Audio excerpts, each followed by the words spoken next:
This train, the train they call the City of New Orleans, left Chicago 8 o'clock yesterday, and in a very short time will be coming into the city they call the City of New Orleans.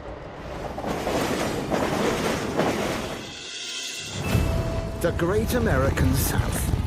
Thank you. From the Atlantic to the Gulf and a few points in between in a roundabout sort of way.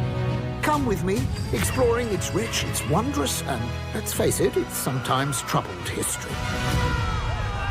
Rejoicing in the spiritual. And the creative. Now I have faith in welding. Wrapping myself in legend and myth. It's like a sort of American Gothic novel. Stuffing myself with southern food. And what is your secret? Meat. I want to explore America where the crawdads sing. By land, by air, by water. It promises to be uplifting, exciting, and very beautiful. I'm going with Griff. Yes, ma'am, the Great American South. I've changed my mind! Ours for the taking. Safe travels.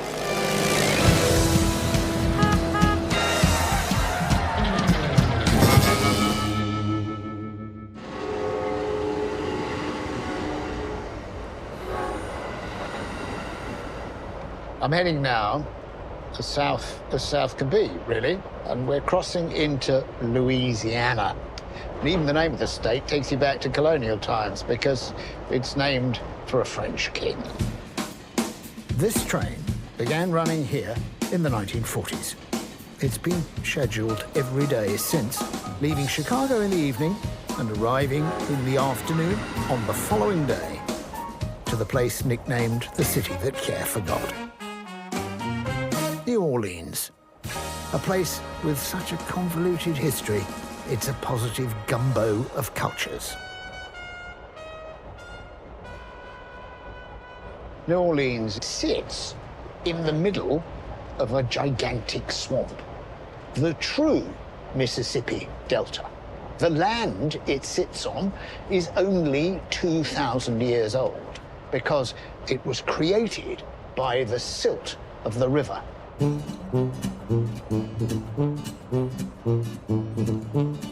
Well, I've arrived, like millions before me who came here to make their fortunes by trade or by gambling or by any other means. Refugees from the Haitian Revolution or Irish or Germans, and later Italian, Jewish and Asians. By the late 1800s, this was the third largest port in the US. An exit door for produce ferried down the Mississippi. It's been a wild town, too, since its early days. Wonder if it's still naughty. This hotel seems an appropriate place to find out. Welcome to jail. well, thank you very much. What a great idea. So tell me, am I going to stay in a cell block? You are going to stay in cell block B, in fact, which was the male cell block back when the property used to be an old jail. And when was that? So it was constructed in 1902. Yeah. It was a jail all the way up to kind of the mid-60s. It was never a big, penitentiary. There was no barbed wire and, big walls outside. But yeah, they had police officers, patrolmen, and then they had a few cell blocks upstairs and a drunk tank lockup over here. Do you get old convicts coming back and saying, well, I had such a good time here, I must stay here a little bit longer? There's a lifter, Uber driver out there in New Orleans that has been locked up here. And he's had to, he's dropped off plenty of people from the airport or from in the city, and he's come in and he's told them all about their stay, and I love when this guy comes back. That's such a funny idea. Yeah, I think he loves every time it pops up that he has to drop somebody off at the old jail. All right, so Griff, you are in cell block B. Okay, I get my evening meal pushed in for a little... yeah, bread and water. All right, great. Yeah. Thank you very much. Oh, and listen, Griff, Yeah. while you're in New Orleans, this is the big easy. Yes. All right, just remember, relax, chill out. Take things easy. Yes, of course. I'll take that as my challenge as I languish in my cell. Relax. And that's probably the most difficult challenge that I've ever had, because I'm an uptight little Welsh person and with a tendency to manic behaviour. But I'm prepared to have it a go, because New Orleans is big, easy, and it also has a bit of a sort of, well, a rakish reputation. It all dates from the 1940s, when hundreds of thousands of sailors and soldiers came to this city and partied, and it got notorious. But that reputation is one of the reasons that tourists flock here. Anyway, I can't waste any time at all. I've got to get out there and be relaxed. But from my very first step outside, the streets become a circus of music and dance and people. Is this some sort of touristy put-on? Not really. 18 million visitors come to New Orleans each year, and one of the main reasons is that this place does a street parade like nowhere else on the planet. It seems to be the home of Mardi Gras. Mardi Gras means Fat Tuesday. And traditionally, it's the Tuesday before Lent, when fasting begins in the calendar of religious observance, and everybody starts eating all the fatty food, or it's Shrove Tuesday, so we tend to eat pancakes. But here in New Orleans, it's traditionally celebrated by an enormous festival. Everybody starts parading around, and what are known as crews take floats out and make a carnival. And they do that for days on end. Now, this isn't the Tuesday in March that happens. This is the first Sunday in December. But on that Sunday, this crew have a special parade.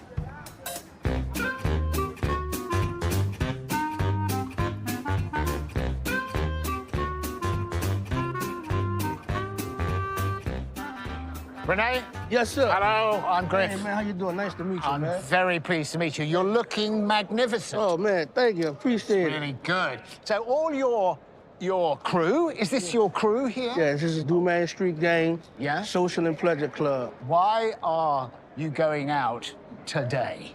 Well, today is our actual parade. We've been parading almost 27 years on today. Mardi Gras was, as you can imagine, originally a European and rather white event. This neighborhood joined the parade more recently. Some of the decorum that we wear, the white dove that's on their shoulder, signifies the pioneers that have passed on, people that have passed on and paved the way for this second-line culture. It's a resemblance of them. And somebody said to me there are nearly 100 different festivals You have in a lot of New different Orleans. festivals. You have simplest from a jazz festival, Yeah. but all jazz, to as small as a chicken festival. Right. New Orleans is all about being festive and having a festival. So what's the day hold? What's going to happen? Long day.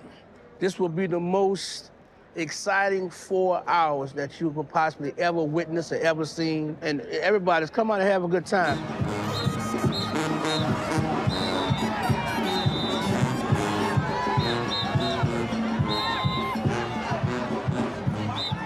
The Dumaine Street Gang's parade honors people who have passed away.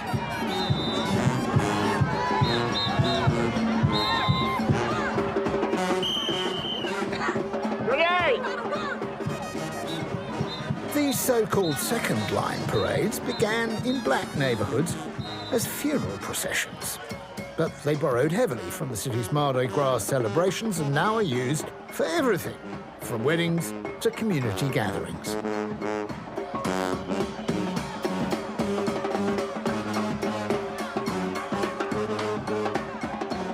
And this is just the beginning.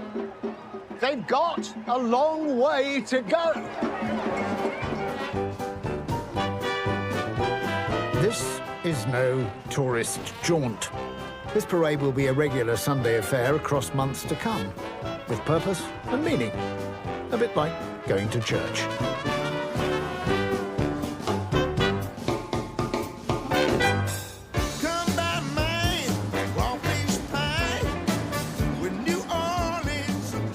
Well, I feel feel like a relaxed breakfast now? Maybe Creole or Cajun? Maybe gumbo, jambalaya, muffaletta, etouffee or po' boy?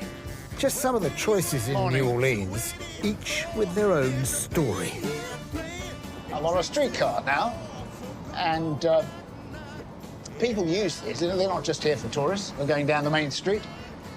And in 1929, there was a famous strike. It lasted for a long time. And that strike still resonates today in the form of a New Orleans staple, the po' boy sandwich. A local restaurant offered free food to the striking streetcar workers. And every time somebody came in, they would say, look, here comes another poor boy. And they would split open a piece of bread and fill it with food and hand it to them. The strike is long forgotten, but the po' boy continues as a culinary delicacy here in New Orleans.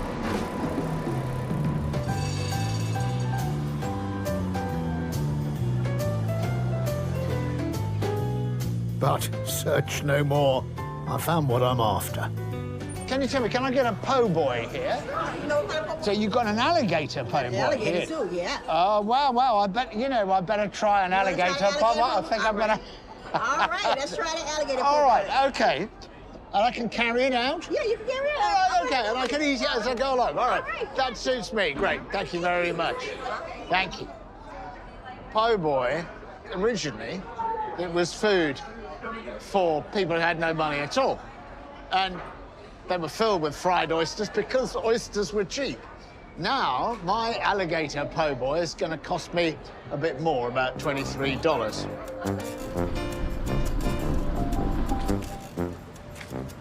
Get me some alligator and make it snappy.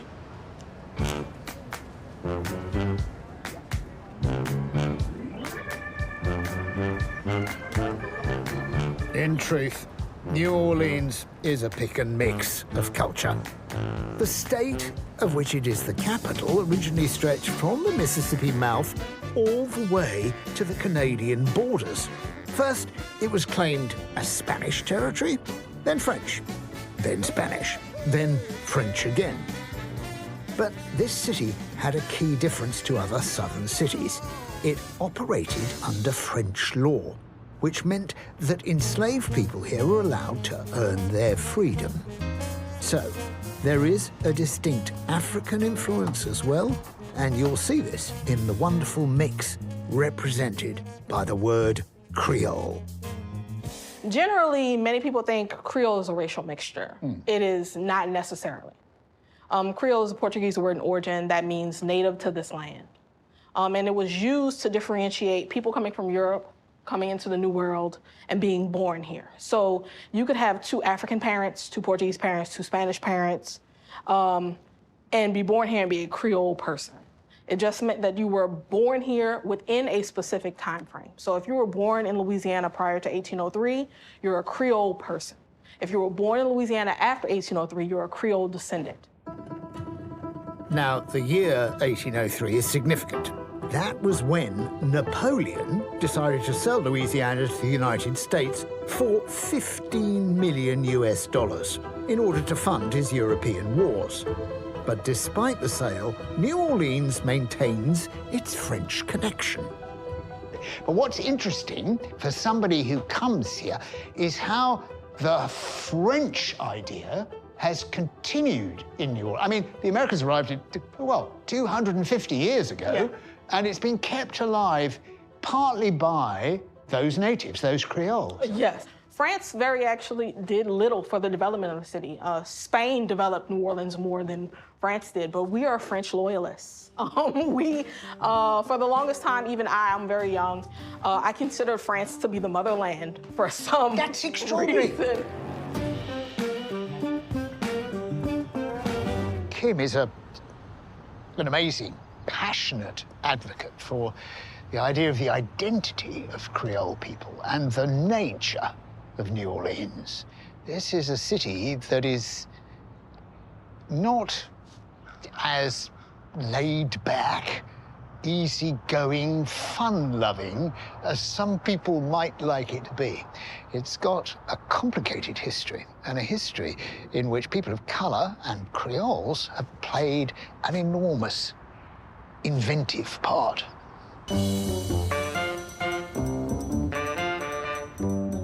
Ever since the Europeans arrived, it's hardly been laid back at all. It was the third busiest port in the whole of America. People came here for work from all over the world. Italians, Irish, and interestingly, quite a lot from Canada, from another French part, Nova Scotia. They're called the Acadians, and when people talk of Cajun stuff, they mean Canadian stuff. Canadian French-speaking food and influences. There's no relaxing for me in this heady mix. Down in New Orleans. Yeah, it's right this way. Another great French tradition to explore is a simple game they call poc, which evolved into what we now call poker. Y'all got room for 2 more? I got my buddy Griff here wants to play. You got cash? Good, I got some cash. You got room for 2, right? Yeah. Cool. Yeah, would you deal me in for 300, please? My friend C has invited me to a friendly game of chance. They're playing 1-3 no limit hold'em cash. So, you see, for you, like, poker was a sort of hobby, was it? When I'm playing poker, I'm not thinking about work, not thinking about the wife, not thinking about bills. Just an escape, and you can make some money at it, too, so if you get lucky. $3. Okay, I'm folding. Yeah. I see. I'm doing surprisingly well here. But the truth is, now this is a game of poker which is completely different to games of poker I play. I mean, essentially, we're still playing poker. We're still trying to get the same hands, but there are certain conventions, like the way the ante is done and this blind is passed around, which are completely new to me. So let me match this.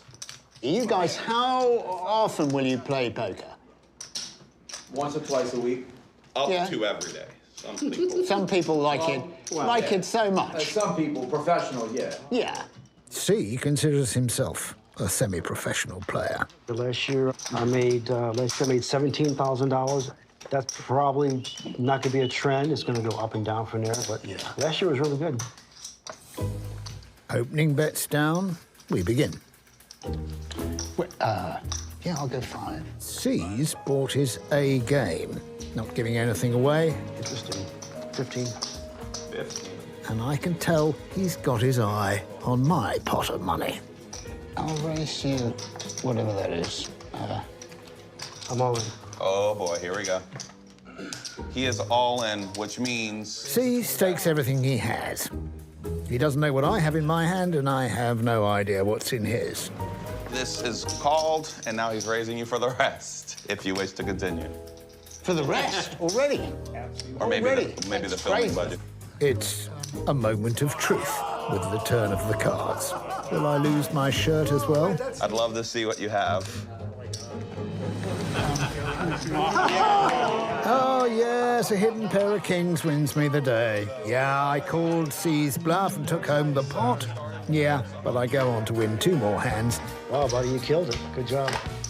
So, It was beginner's luck. And it's never good poker etiquette to leave a table mid-game. So I spread the winnings around. And the tip was about 50, was it? if you decided Yeah, that, that's then fine. And if everybody wants a drink, that's probably a good idea. Gee, thank you for bringing me here. I've had a great time. Yeah, I bet. Bye-bye. Have a really good next 15 hours. That's all, because I know these games are never short. Say that, it happened. I know. See you, buddy. All right, well, over the last year, I've consistently started playing poker again. And those were the best hands I've had ever. So, as you can imagine, that hasn't relaxed me. That's just made me rather alarmed.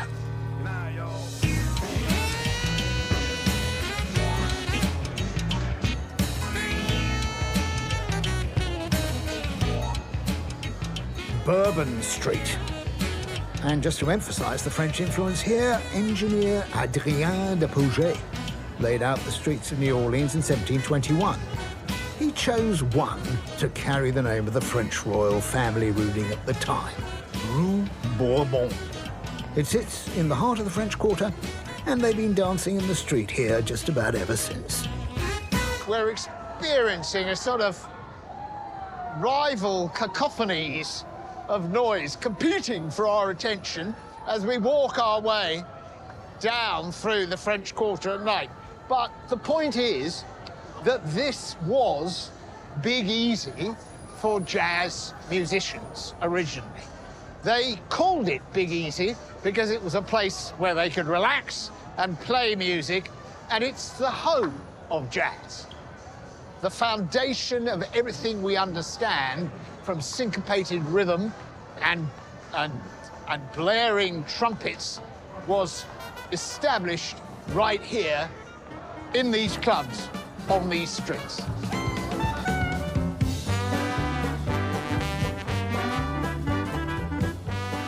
So, does that jazz as easy still continue? Is this still a place to play what you want, earn what you want, and get what you want? Hello, guys. Hey. Hi.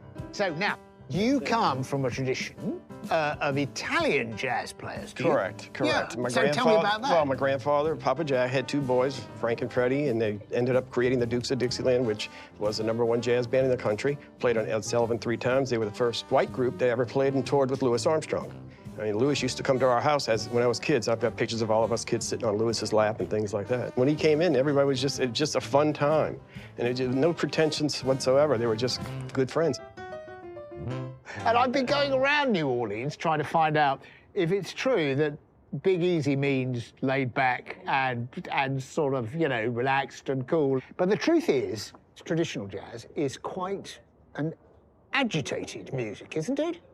What I mean by that is it's quite a lively music, generally. Oh, it's very upbeat, for sure. The old style back in the 20s and the 30s may have been a little more slow movement, but as it's progressed, and Jim will probably attest to this, is that it picked its pace up and more groovy, more double-timed it, and just sparked it up a bunch as it got, the younger guys got into it. Did it start in New Orleans?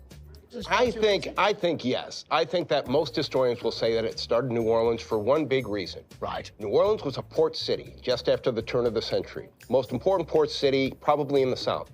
You had so many people coming in. You had the French, you had the Italians, you had Africans. Every ethnicity coming, and they brought their music, and that's how the music evolved. Now, correct me if I'm wrong, but I understood that jazz had some of its origin in the sort of music that was played in parades that followed funerals. Is that true, do you think? In a second line, they'd do a dirge, and then they'd obviously break into the happiness and the joy and to celebrate the life. They will join in together on the streets and perform as one unit, even though they've never seen the person they're playing next to before. Oh, many times you don't know the person until you shake hands at a bandstand. Was that military as well, do you think? They would recycle their instruments, from what I've read, about every 10 years, especially the Naval Academy, the band. So those musical instruments would end up in pawn shops, and people would go and they'd pick up a horn for $5, $6. And to quote the great Ellis Marsalis, they'd go out on the street and they'd learn to play, because music was always a good street hustle. You could get a couple of pennies thrown in the head if you could carry a tune and play well. If you graduated, you'd get into a bar and you'd join a band. That's exactly how Louis Armstrong works. Yeah, that's how Louis Armstrong did it. That's how Louis got in there. That's exactly right. I'm going to hear you guys now, I hope. I So hope. this is one of the places where I can hear it. Amen. That's right.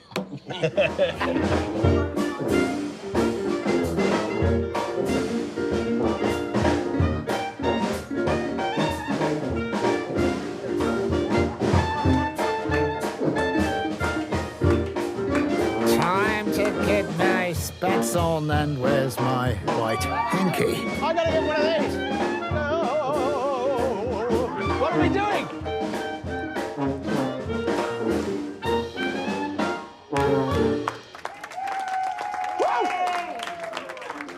Woo! You may have noticed in some of the previous episodes that I've joined in whenever a bit of music has been playing, but here in Big Easy, I'm afraid what these guys do is far from easy.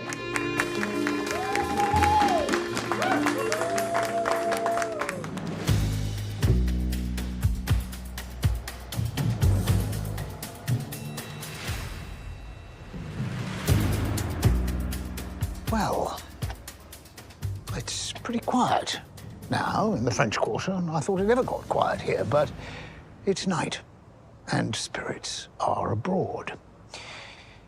New Orleans is known as a centre for voodoo, partly because of films like James Bond and Pirates of the Caribbean, but partly because the local tourist board thought they'd encourage the whole idea in the 1960s. So how authentic is the voodoo or hoodoo hereabouts? I thought I'd go and see the local priestess to find out.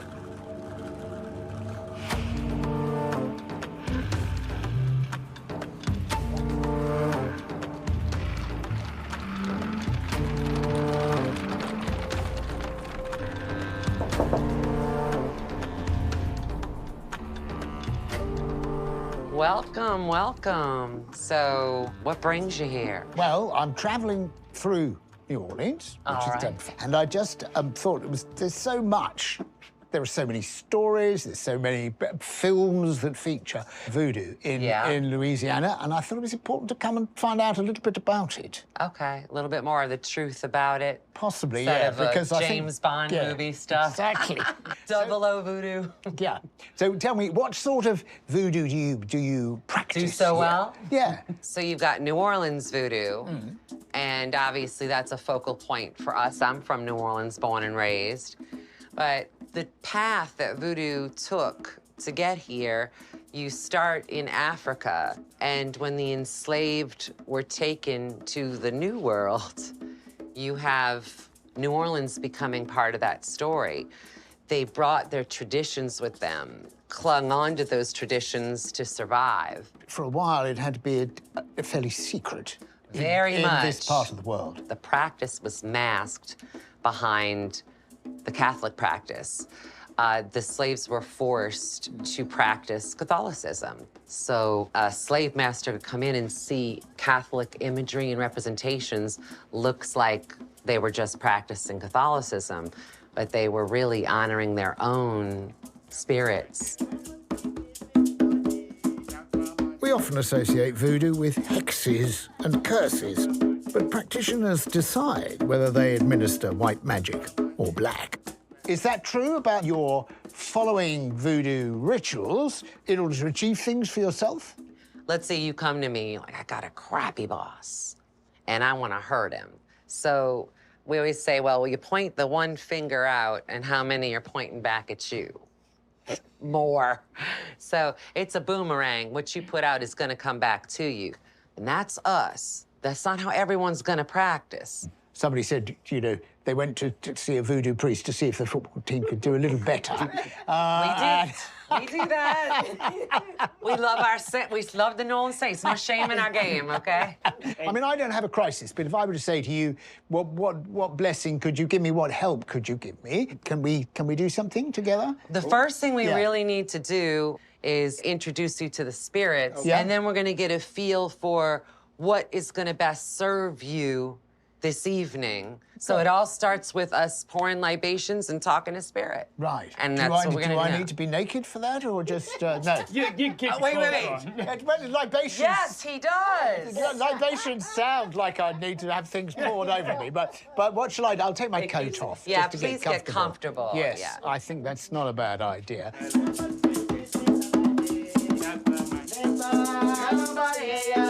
Take a little sip. Comfortable, but not exactly relaxed. How easy is this going to be? And we're going to do a little cleansing for you. You have the cigar? And where there's smoke. He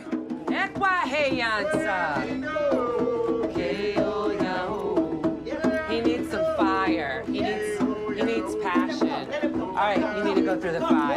No. I mean,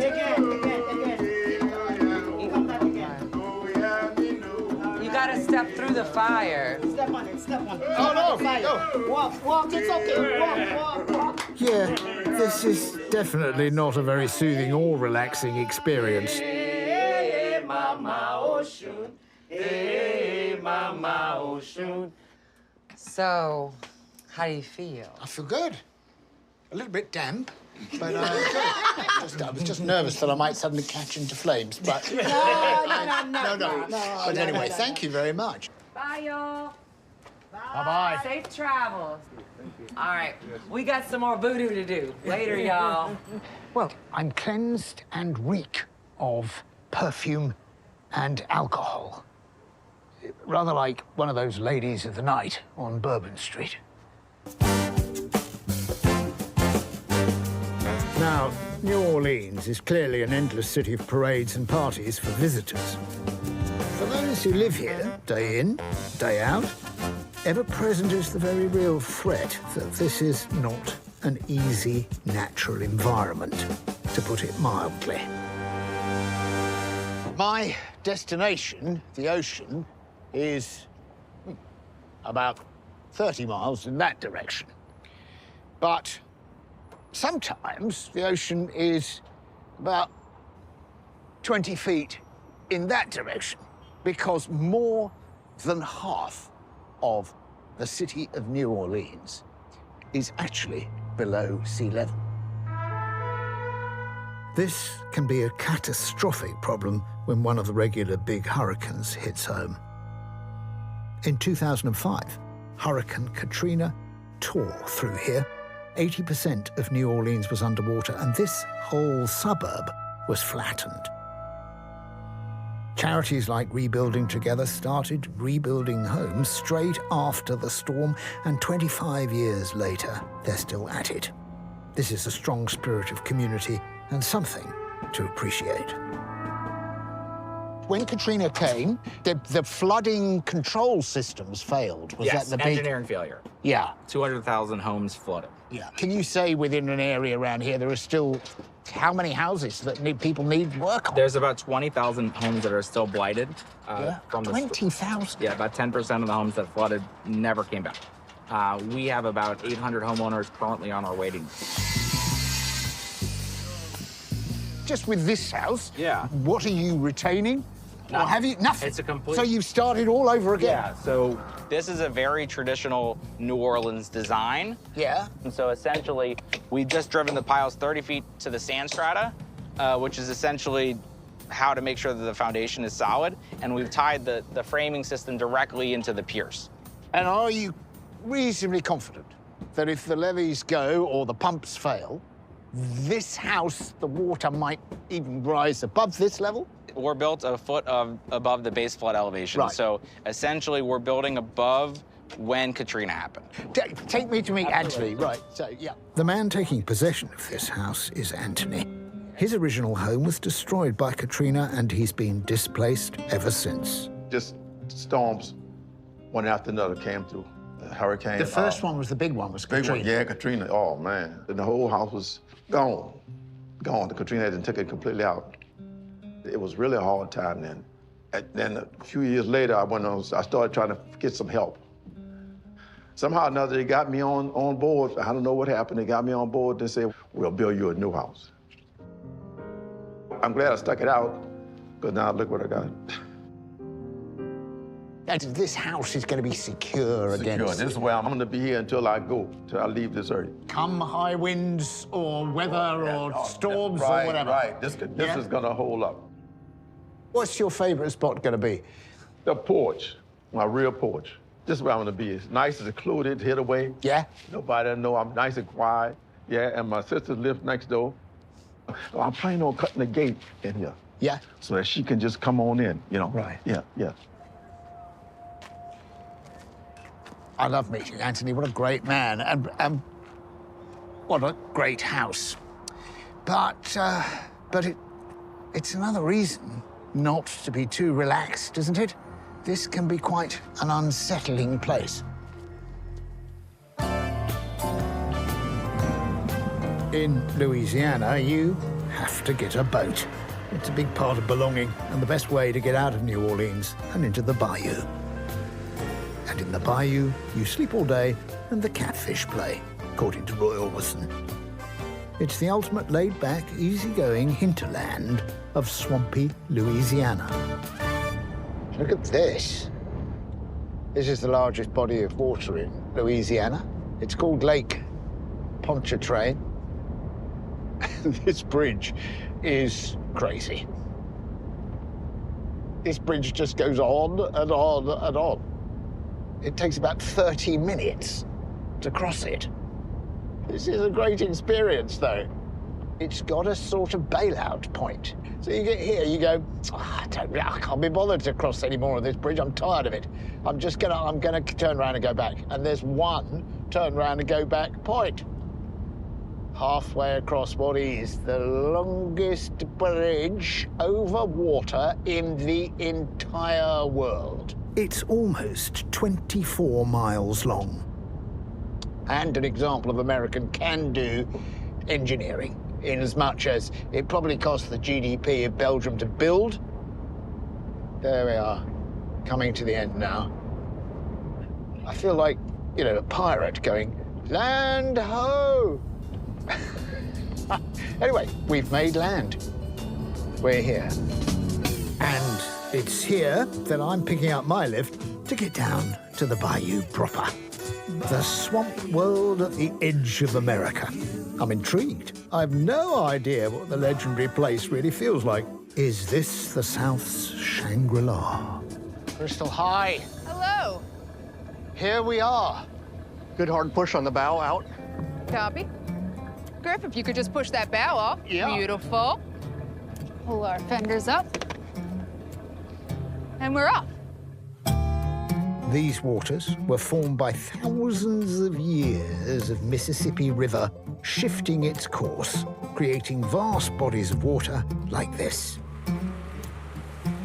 Well, we're out on the lake now, on the Pontchartrain Lake. But I'm heading for a sort of margarita moment. I'm heading to the bayou. The lakes, the smaller channels, the boggy swamps, home to alligators and birds and fish and reptiles and adventurous people like Crystal. So, Crystal, do all these creeks, do they silt up? Not really. The bayou has a lot of movement to it, so it tends to stay pretty deep in the middle. You come in the summer, this is all gators. In the spring at night, you can shine a flashlight and you see just a bunch of tiny, beady red eyes from all the little alligator babies. It's a little scary. Sometimes here, deer swim across, which is always pretty funny to see.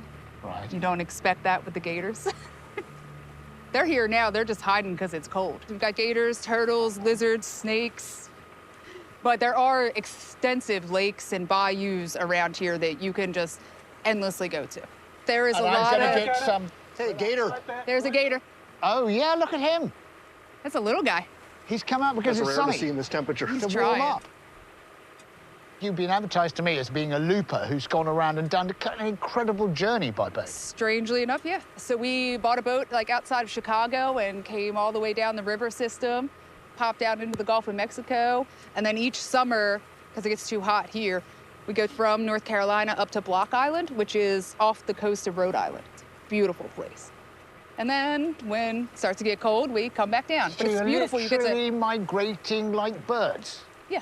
And then you come And back. the beauty of it is we work on the boats too. So we work on boats here, we go up there, we work on boats there. What are you seeking? Nothing, I don't know. I found it.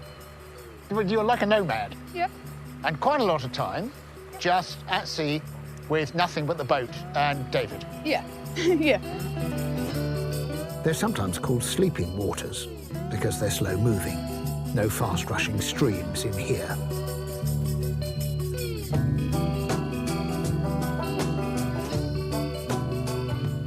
Thank you. It's been wonderful. Despite the alligators and the snakes, Crystal seems to embrace the sleepy bayou vibe. Can I? Cheerio. Enjoy. Bye-bye. Night is coming on. It's time to try my hand at a local diversion.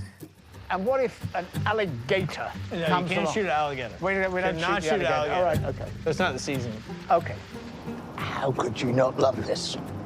It's just the most bizarre thing I've ever done. Setting off into the darkness, propelled by a giant propeller.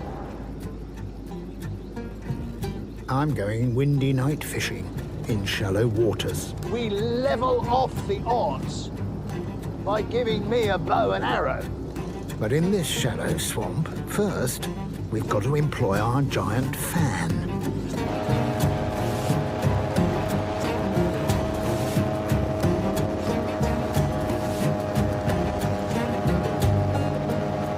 Many of the waterways of the south now contain invasive species like Asian carp. Now you're ready to shoot. Now you just hold on to the bow. Bow fishing was legalized as a sport as one way to control them. Conditions are ideal at night. You want to be aiming low, about 6 inches below the fish. I understand.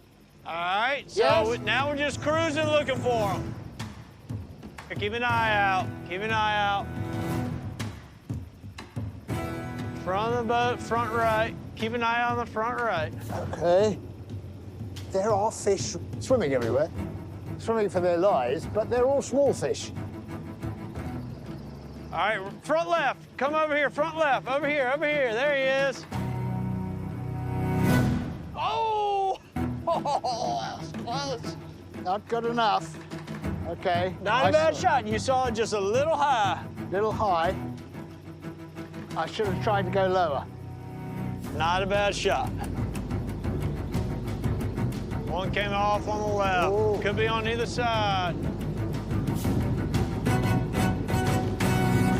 Oh, got it! Oh, no, he swam away.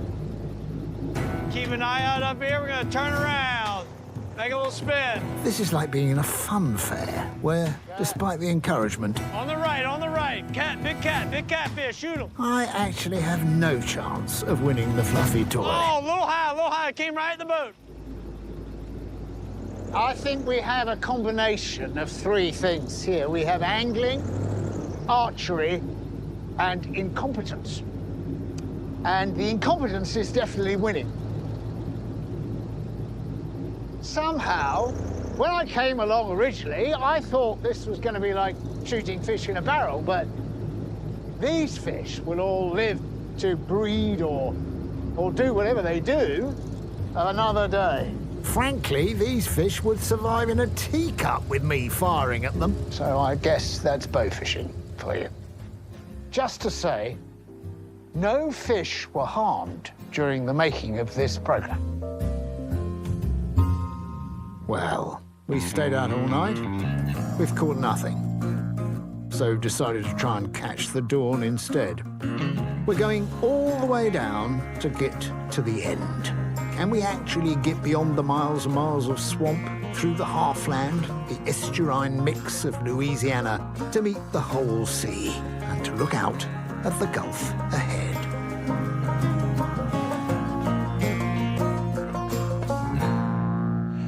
Virtually to the very edge of the bayou here.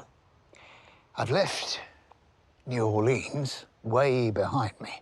What an incredible town. I think it's virtually impossible to relax there. Not only does it live on a sort of precipice with a hurricane due virtually every year that might devastate it, but it's also a place that parties on.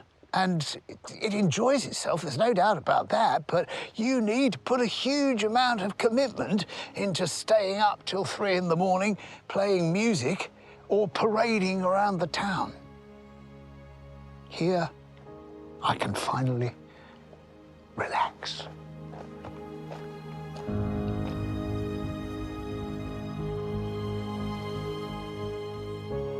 There we are. That's the Gulf. I've come about as far south as I can. I've reached Journey's End and I'm standing amongst oysters once again.